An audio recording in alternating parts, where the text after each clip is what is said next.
Hello, everybody. Welcome. Good afternoon. At least on the East Coast of the United States, it's 12:37 p.m. East Coast time. And this is a really important video. You may have heard, if you've been following the news, stuff about this vegan stroke study, right, from Oxford in the United Kingdom. And I guess just hearing that it's from Oxford gives it some validity, and you've probably seen it all over the news. And what's the short takeaway on this study? Well, you've probably already heard that basically they're claiming that vegans have a higher risk of certain strokes than people that eat animal products. And we want to dive into this because right away, for me, that didn't make me sit right. Right away, I'm thinking, well, something's really wrong here. I didn't know what it was until I started looking into it. But if you guys are out there, if you're watching us right now, I want you to participate in the Q&A. It can be related to this, it can be related to anything else. Anytime while we're making this video, you're probably seeing this on multiple formats, but if you're in a Facebook group, unfortunately your comment's not going to work, but tag your friends in the comments, give me a like, say hi, just say hi that you're there, and if you want to give us a comment, go over to our YouTube channel, which is VeganVideos.info, VeganVideos.info. You'll see the same live stream there, and you'll be able to type in a comment, and I will see it immediately on my little message board here. So feel free to participate. We want you guys to participate, and I want to, this is a really important topic because not only do I think the study's bad, an unfortunate part of this whole thing is that I think there's some truth to it, all right? So it's not like an all or nothing thing. I think it's a combination of factors here, and anybody who is eating animal products or vegetarian, because they lump vegans and vegetarians in the same thing in the study, or is vegan, or is whole food plant-based, organic or not, whatever the case might be, this is going to give you some new information, I think, by going through this. All right, now what is this study? Let's say, first of all, I've got some notes, but I don't need to go on initially. This study is a self-reporting study, which right away is cause for concern, right? And we know we want to base things in as much science as possible, double-blind studies, all the proper techniques. And oh, by the way, we have some really, really great speakers coming up who are medical doctors. I want to just give a little plug to Southwest Florida Veg Fest. I'm always wearing our Southwest Florida Veg Fest shirt. This says 2018, but for people, animals, and our planet is still our slogan. And for 2020, we're February 16th, Sunday, free event, totally free. Lots of physicians, medical doctors, scientific evidence, like we're going to be talking about here. Let me get this thing to focus. Okay. It's a great time, a great destination, vacation. I still feel like this is not in focus. Whenever I do that, it messes up my camera. Let me get it. 1, 2, 3. There's my hand. You can read my palm. All right, I think that's better. All right, good. So we are basing this on scientific evidence. Right away, the study is self-reporting. It's over a period of almost 20 years. And as anybody knows, 20 years ago, I think the reason why they lumped vegetarians and vegans together in this study is because there really was almost no vegans. No one even knew what a vegan was 20 years ago. This is like 1999. There wasn't much going on in the world of veganism in 1999. I guess when they started this, or maybe around the year 2000, or a little bit after that. But you remember the time, and vegetarian was the thing. If you were anything, a lot of organizations still go by the name vegetarian, even though they're vegan organizations as they've evolved. I think everyone's evolving. Anyway, that's where the study came from. It started that long ago, and it's self-reporting. Now let me get to my notes now so I can see what's going on here. Observational study using self-reported dietary information. So this is like the honor system. First of all, that's how the study is done. The honor system. Right away, we're concerned about that. Okay, lumping vegetarians and vegans together in the study for the results. That's what the results are. If you're a vegan, you're in the category of vegetarians and vegans. If you're a animal product eater, then you're in that category. And we're guessing, I don't think there's any absolute certainty about this, but only around 3% of the people that were actually in the study were actually self-proclaimed vegans. So that is an incredibly low number. It may be representative of the number of percentages of vegan in society today, but if you're comparing, if this is a study and you're trying to draw conclusions between vegans and folks that eat animal products, I think you need to have a much greater percentage of the participants being vegan. That's just my own idea there. All right. Now, let's get into my initial knee-jerk reactions to this thing. My initial knee-jerk reaction was, this is propaganda. It's a misinformation or disinformation campaign, because as we know, if you look back at cigarettes in the 70s and 80s, there was a huge disinformation and misinformation campaign that kept smokers believing there was nothing wrong with smoking, and of course now we know it's a class 1 or group 1 carcinogen, along with some other things like processed meats, ultraviolet radiation, and alcohol. But we won't get into that in this video. Check our cancer video for other stuff. But I'm just using it as an example to say this is maybe another form of disinformation. That was my knee-jerk reaction.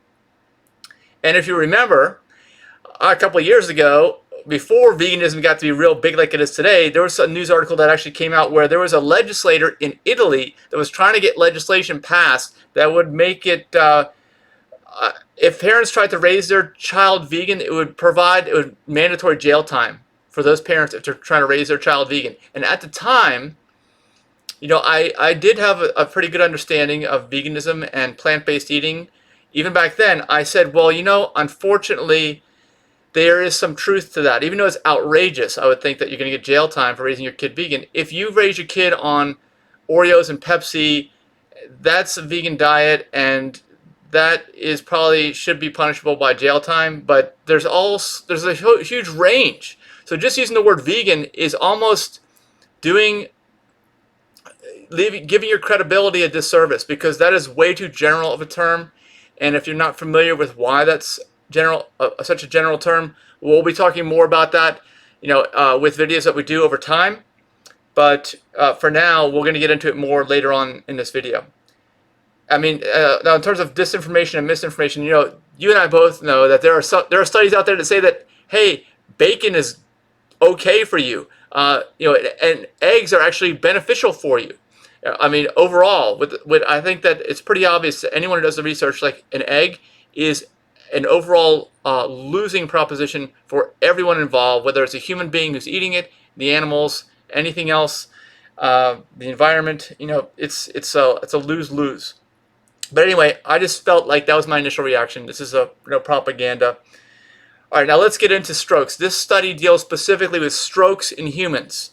All right, now strokes are one of the leading, I think it's, well, let's see, strokes, heart attacks, cardiovascular issues is like the #1 cause of death around the world. Cancer is #2, and then combined between cancer and cardiovascular issues, they represent the vast majority of all deaths. Everything else seems almost trivial compared to these two things, so it's important that we concentrate on them.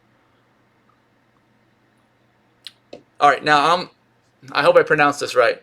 There are two types of strokes that you can have. One is an ischemic and one is a hemorrhagic. All right. Now the ischemic stroke is the most common by far. It represents about 87% of all strokes, and kills people generally because of what it is it's a blood clot, and a portion of the brain becomes deprived of oxygen. All right. Now this is the most common. And I think that almost everyone agrees that this is usually the result of, you know, cardiovascular disease building up to a certain point. Typically the result of animal products or high-fat vegan diets. They can do the same thing. All right, so don't think it's vegan's like the holy grail necessarily. It can cause that, but if you're eating well, it shouldn't be a problem. It shouldn't be if you've got a good diet. That's a very complicated thing. And most people don't have good diets. But anyway, that's that. Now the next type is what this study is dealing with. A hemorrhagic stroke.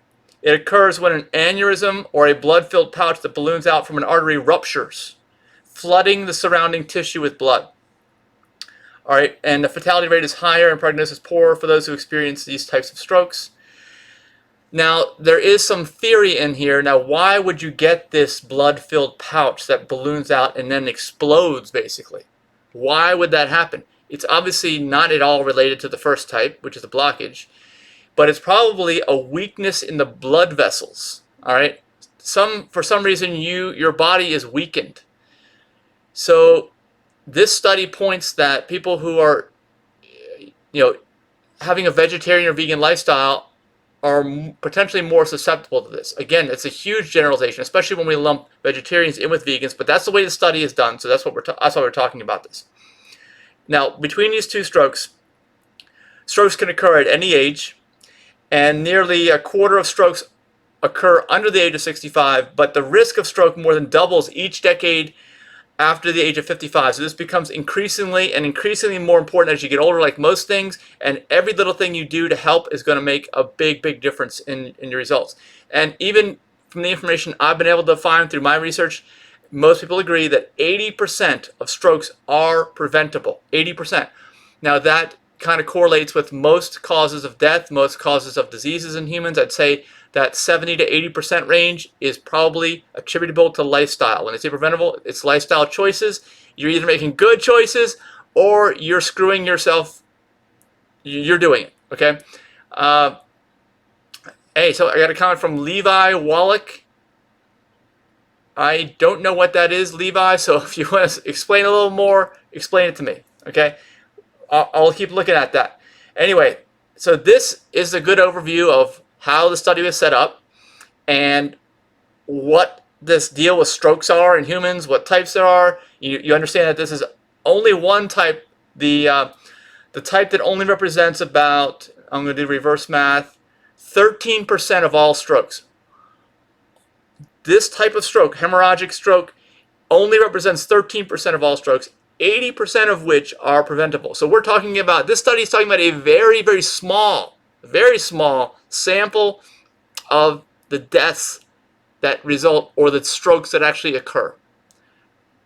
Oh, your pronunciation, ischemic. Okay, ischemic, thank you.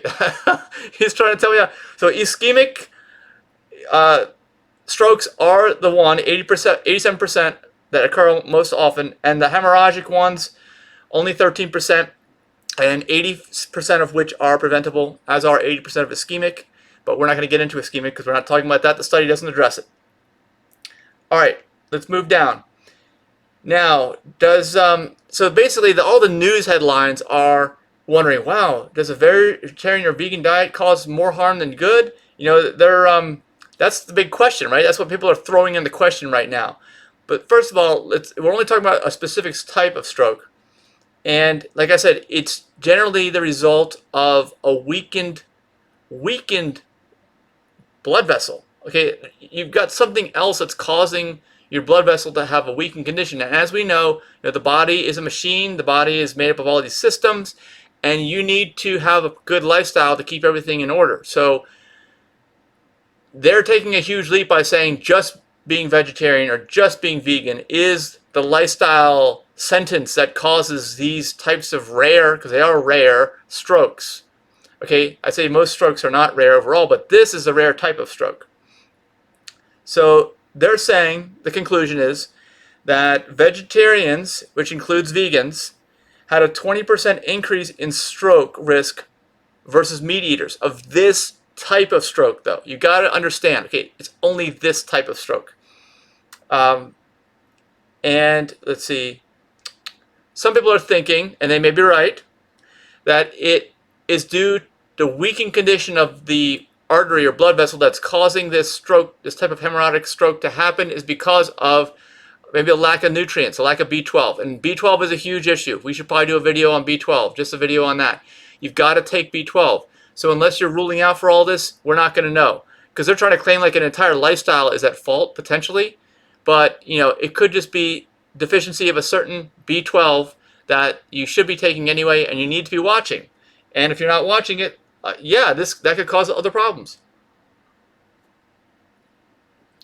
They're also saying, and this is interesting to me, that some evidence suggests that this is just in general for hemorrhagic strokes, very low cholesterol levels might be associated with a slightly higher risk of hemorrhagic stroke. Very low cholesterol levels. Now, I'm not exactly sure about that, and I have a very low cholesterol level. If you've been following me, I did the 21-day kickstart at Green Fair Organic Cafe in Herndon, Virginia. I started with a 148. I ended up with like a 114 or something like that. Really low. But I feel like I'm healthier than ever. I think that I don't know. It's hard to say. So few people have a low cholesterol level. It's really hard to say about that. All right, Levi, you're saying here the data also had a lot of strokes that they couldn't classify. Okay. And also the hemorrhagic stroke percentage is way higher for both vegetarians, vegans, and omnivores in this study. Okay, way higher than the 13%. Okay, I didn't even recognize that, but thank you for letting us know. And both of those make the data pretty suspect. Okay, and it's low LDL levels, but that's only preliminary. Okay, let me. For some reason, this thing is not letting me. I hope this doesn't. Yeah, that's gonna.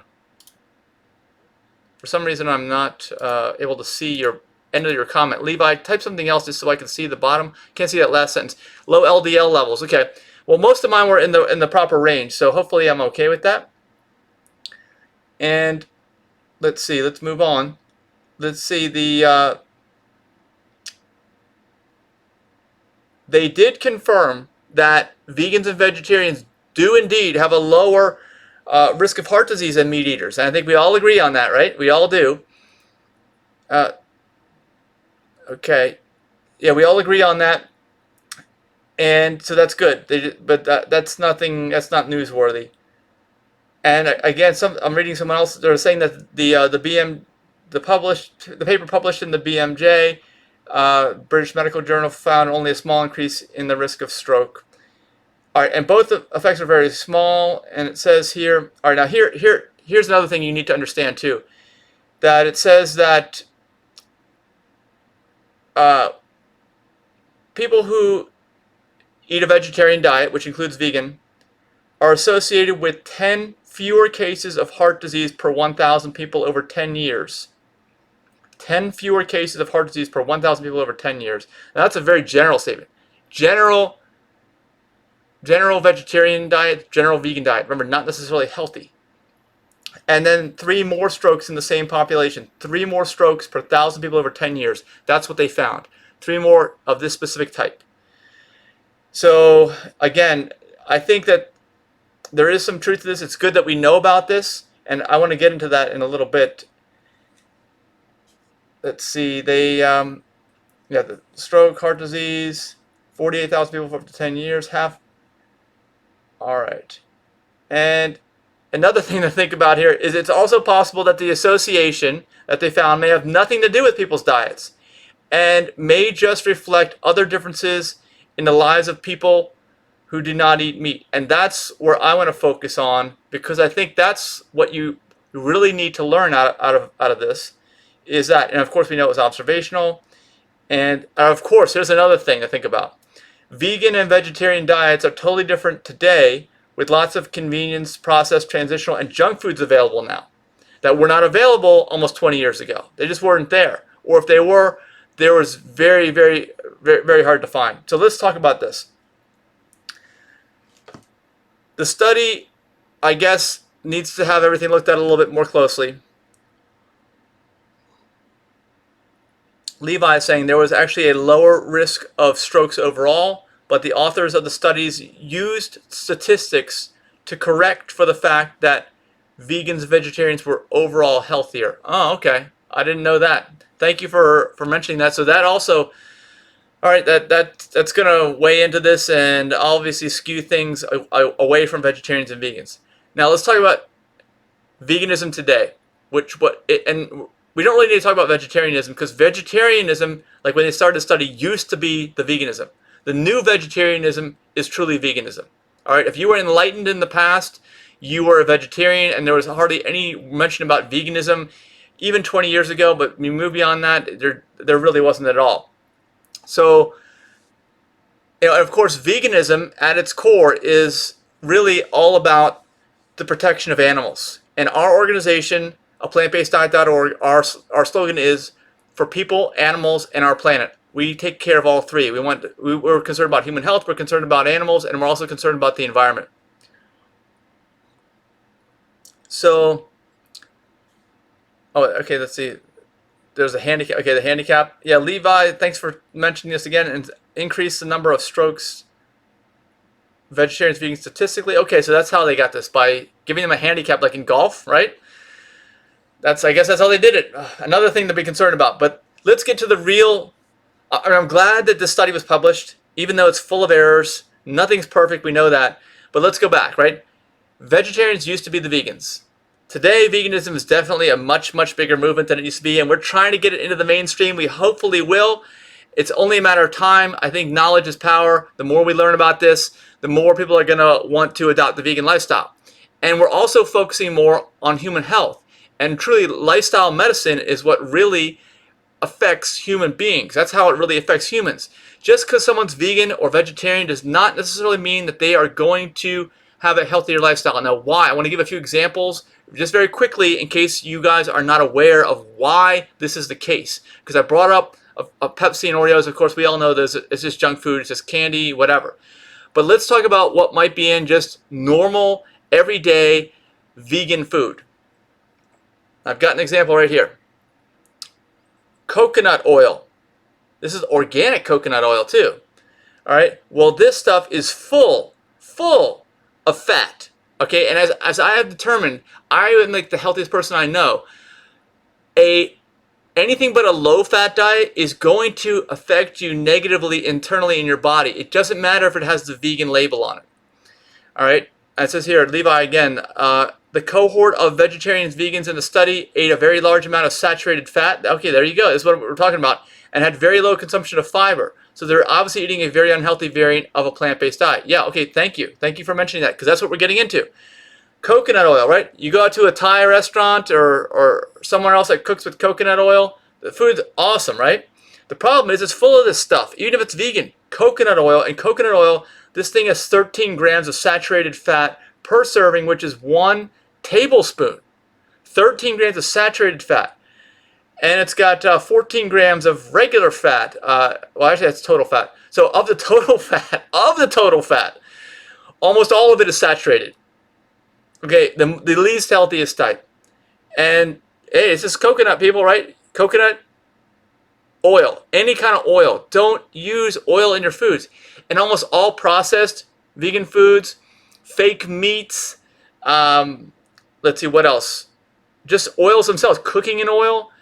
The oil gets soaked into the food. It adds a huge amount of unhealthy fat. Even if it is somewhat healthy, the fact that you have a high level of fat with almost no nutritional value, eat the coconut, not the oil, eat the olive, not the oil, etc., etc. And of course, all this vegan junk food, if you look on the packages, it's full of oil. It's full of oil, and this stuff's all available all over the place today. So it may be that we're entering a time where the average vegan is going to become less and less healthy, okay? So you got to look at this from a lifestyle medicine perspective and not a vegan perspective. If they would replace folks following proper lifestyle medicine or eating healthy vegan food, we have a certification, by the way, this is free. Go to healthyveganfood.info to learn more. We want to promote healthy vegan food. Now, obviously, they're not talking about necessarily healthy vegan food. And Levi, I agree with what you're saying, so thank you for contributing this. Probably the vegetarians were even worse than the vegans, eating a lot of cheese. Yep, I agree. And thanks for bumping your things up. For some reason, I got to go in and practice and get rid of this little thing that's covering the bottom of my stuff there that's giving me messages. Okay, here's another example. Tahini. It's great. Actually, it's in most hummus, right? But it's an oil. And 2 tablespoons of tahini has 20 grams of fat, according to this label. And it's got 3 grams of saturated fat. So not as much as coconut oil, which is probably the worst oil in terms of your body I'm talking about. But tahini has got a lot of saturated fat and just a lot of fat in general. So when you go for hummus, you want to eat hummus with no added oil. And of course, our healthy vegan food thing, our certification is free, no cost. Healthyveganfood.info. Find out about it. If you're a food vendor, if you're a restaurant, we will help you to get customers coming in asking for this stuff. But they need to ask for this because almost all hummus has this tahini in it, full of fat, way too much fat. Yeah, hummus is a great food, but just get it without the oil. And there are a few varieties of hummus that you can actually buy off the shelf without the oil if you're not making it yourself. Engine 2 is a big one. If you eat Engine 2, let me know in the comments. Any other type let me know in the comments. I think there's another brand at Whole Foods that doesn't have any added oil in it. Tahini is a seed butter. Okay, it's a seed butter. Then, yeah. I always thought it was more like an oil, but that's correct. Any kind of nuts, seeds, avocados, oils, they're all in a similar category. So yeah, the majority of calories are fat. It's way too heavy in the fat and calories. That's the problem. You don't need this stuff. You don't need it. All right, now here's Earth Balance. You guys ever had this? This is organic too. Organic Earth Balance. It's like the vegan butter, right? And all these products are similar. These butters. This has, I can barely read this, 1 tablespoon. 1 tablespoon of this is a serving, and it's got 9 grams of fat in it and 80 calories. And of the calories, which is 80, all of them are from fat. So this stuff is anything but healthy. This isn't vegan baked goods, right? I mean, not all of them though. Ask. But this is another thing that would. It's full of. See, first ingredient is vegetable oil. This would never meet our healthy vegan food certification. Never. Okay. All right. Now, Levi's got another good comment. Thank you for participating still. Engine 2 is better, but still somewhat high in fat, 40%. Best to make your own or use Engine 2 in a pinch. Okay. Well, I've transitioned to Engine 2 in over my life in the past few years. So anyone who's used to all the oil in the hummus, and there's a lot of it, tahini, whatever. There's oil and tahini usually in hummus. Then they're not gonna. It's gonna take a while to transition probably, unless you can go cold turkey, which I know is not a vegan thing, and then not a vegan saying. Then we've got organic, 100% Italian, extra virgin olive oil. But this is just nothing but fat. And I cannot even read this. I'm not even going to try. But it's the same as the other ones. And here's the thing to keep in mind. All of these, very high in fat, which affects your cholesterol rate level, which is going to affect your cardiovascular health, which is going to affect whether you're going to have a stroke or a heart attack. This stuff's all related, okay? All these products. And these products they're all over the place. I don't even want to have them near me, because I know what they do. And you can eat the food without the stuff. And like I said, we have our certification. We would love to talk to you if you're a restaurant, food vendor, or whatever, because we want people to be understanding of this. This study should be a wake-up call for vegans, as far as I'm concerned, that you need to eat healthy vegan food. And if they're going to do another study, let's not do it with, even if they eliminate the vegetarian or have that in a separate category and just do vegans. We need to have vegans eating, a healthy vegan diet, or whole food plant-based diet, or organic may play a role in that. I'm not really sure or not, but the fat level is almost certainly going to play a role in that. It's got to be like a low-fat whole food plant-based diet. You could eat a diet full of avocados, and avocados are great. It's just that you need to eat them sparingly. You cannot have that as a staple in your diet. You can't have avocado on everything. You can't have oil in everything. You can't constantly be putting this butter on stuff. What else is the hummus? The hummus has usually oil and tahini, which, like Levi points out, is a seed butter.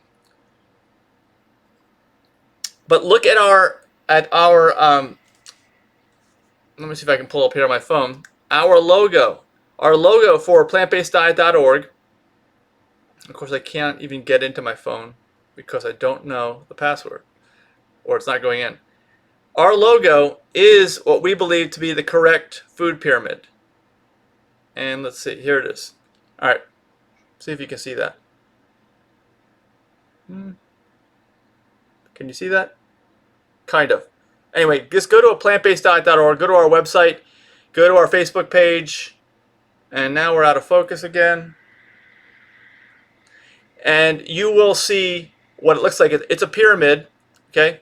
It's a pyramid. Like whenever I put that in there, it's the artificial intelligence, and it's got nuts and seeds up near the top. Okay, they're up near the top because you don't want to eat many of those. It's nice to have every once in a while, but you don't want that as part of your diet.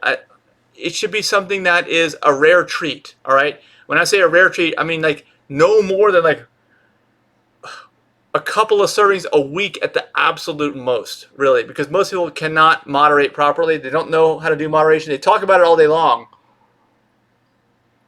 And you do need some of the nutrients in those items. And definitely, if you're considering nutrients, and if nutrients are playing a role here in this increased amount of strokes in vegetarians and vegans, you want to get all the nutrients. If you're getting the oil form, okay, the extracted form, you are taking almost all the nutrients out before they get to your body. So you're doing yourself a disservice again. You're doing doubly bad.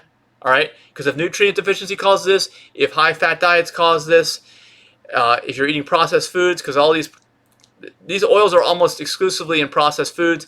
Don't cook with it. Use water. We've got some videos on our YouTube channel too about how to cook with water. It's totally easy to do, and it seems so foreign and weird at first when you first do it. But then you realize, look, hey, the reason why oil is so good as a cooking thing is because it never goes anywhere. You put it in the pot, in the pan, and you start sautéing, and it never goes anywhere. It's there. And what do you think happens when it gets in your body? Pretty much the same thing. It doesn't go anywhere. It just clogs you up. It messes you up internally. Like you would never pour straight oil down the drain, right? You never pour grease down the drain. But yet most people have no problem eating greasy foods or foods cooked in oil, foods cooked with oil as added ingredients, those types of things. And if you really think about it, you should not be eating that stuff really hardly ever if you want to be healthy. So let's try to think of health not with the word vegan. And most ethical only vegans are right. When vegan's not a diet, it's not a diet. We named our organization a plantbaseddiet.org. But do keep in mind, if you don't know, we are a 100% vegan organization. Okay, we are. We just look at all ranges of diets that are plant-based, and that can mean, just like the word vegan, a plant-based diet can mean a huge range of things. Huge. All right? So we need to focus on lifestyle medicine. We need to focus on the healthy vegan food, which is why we have our certification. See, 1 to 2 tablespoons of ground flaxseed and chia seeds are okay for omega. Yes. Sure. Hey, this stuff is fine. Eating a little bit, and we think it's important, and it provides, the well-balanced diet, and that's why we have it in our food pyramid. We have these things. Just only eat a small amount. You want to mostly have pure water, which I have. It's just either reverse osmosis or distilled water. That should be your drink of choice. And you have the leafy green vegetables, which are full of nutrients, and of course vegetables and fruits. Vegetables are more important than fruits, but they're all still, that should be most of your diet. Then you can get into some legumes, grains, which are just above that, and then you start to phase stuff out, like nuts, seeds, avocados, and microgreens, which are at the top. So anyway, if you guys have any more questions, let me know. Share this with friends, family, whoever needs to hear this. It's unfortunate, and obviously it still goes on, where they throw that word vegan out there into the media, make it seem like vegan is unhealthy. And they're half right, like we've been saying. They're half right. So anyway, that's it. And if you want to join us on any of our upcoming live events that we have on the East Coast of the United States, go to VeganVideos.info. That's VeganVideos.info. Of course, our YouTube channel. We have all kinds of information, all kinds of videos on here. We got videos from all the people at our Veg Fest, all the doctors, experts, people into ethical veganism, people into environmentalism. They're all there on VeganVideos.info. And then healthyveganfood.info is our certification. That's what we want to get the word out on, because that's where we need to focus on the healthy vegan food. It's so important. Ileana Vincent, hey, hi. Thank you for, she's saying thanks for making the video. All right, well, thanks for watching. Ileana, I also mentioned, go ahead and share this with people. You can share wherever you're watching it. You should be able to share it, tag friends, make more comments. All that kind of stuff will raise awareness, because generally wherever I'm posting this video, even if you're seeing it in a Facebook group, and like I mentioned right now, I cannot see any comments that come from Facebook groups, which is why I'm telling you go to our YouTube channel. And even if I can't see them right now while this is live, you can always watch this. Right after it's done, it'll process for a little bit, and then it'll be there indefinitely in the group. And all our groups are public. All right, so we have nothing to hide, and we want people to find out about what's going on. We want you to be able to share this content with people. We think it's very, very important. And also, I will mention again that I did mention this in a previous recent video that we did, that we are working on launching another nonprofit that is dedicated specifically to lifestyle medicine. and that will be out soon. We will have designations on all kinds of things because, just as was pointed out in the study, the diet choice alone may not be the only factor. It could be other lifestyle factors that we're influencing. They have no way to control any of this, and it is. We know that the diet is the most important thing that you can control and you can do, but it can't be the only thing. If you expect it to be the only thing and you expect you to be at optimal health, that's just not going to happen. You got to have like a vigorous daily aerobic exercise. You gotta have just have a mental state, which is like knowing what you want to do with your life. And we talked about that in the Blue Zones video. That's a big thing with the Blue Zones, knowing your life purpose. All right, if you can't really effectively work for something or feel good about what you're doing if you don't know what your purpose is. So that's really, really important. So all these things we're going to be talking about over time.